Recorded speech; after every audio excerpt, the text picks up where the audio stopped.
एकादशी तिथि दिन अन्न भोजन्ति संसार जेते पाप करिम बियान मरन्ति अन्न आश्रय एकादशी दिन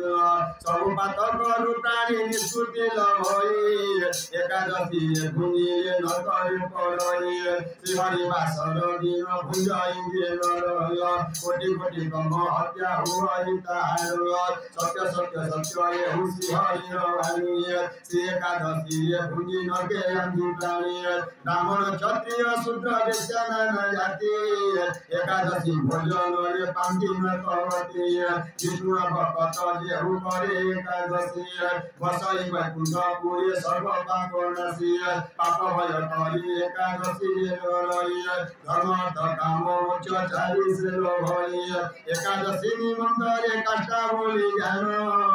ईश काष्ठा रे काल हुए परिमाण ईशी काल रे जानो क्षण कसे होई द्वादश क्षण पूजन मुहूर्त कही ईश मुहूर्ते रात्र दिवा परिमाणी रात्र दिवा मिशिले जे अहोरात्र लेनी रचक हुई पुरी 15 दिन एकादशी तिथि एक फलई कही लुटे कृष्ण शुक्ल बेली पक्ष होई बेली एकादशी हेले मासेता को कही 12 मास व्रत मध्ये सार एकादशी जे करे वैकुंठ बसे सब पाप नाशी गोरम हत्या पाप जे करी थाई एकादशी व्रत करे वैकुंठे बसई जे ताई पालई एकादशी स्वर्गे बसे इह परलोक दुई पाले एकादशी छाड़ी व्रत जे कर हरियान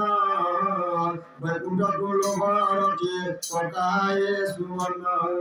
शुक्ल कृष्ण एकादशी बिये करई अश्वमेध यज्ञ फल से जन लभाई सब तिथि मान करे एकादशी सार तठारे सठारे संतोष शांति प्रभु चक्रधर सब व्रत मान करे सार एकादशी द्वादश आदित्यकर जन्नते राशि नक्षत्र मान मध्य चंद्रमा जे सन चित्त मान करे श्रेष्ठ जमुना संगम वृक्ष मान करे श्रेष्ठ जेमंते अश्वत्थ सेई परि सूत्र ज्ञान एकादशी व्रत चारि जाति मध्य जने हटई ब्राह्मण सेई रूपे एकादशी व्रत बोली जान एकादशी दिन रे जे प्रातः स्नान सारी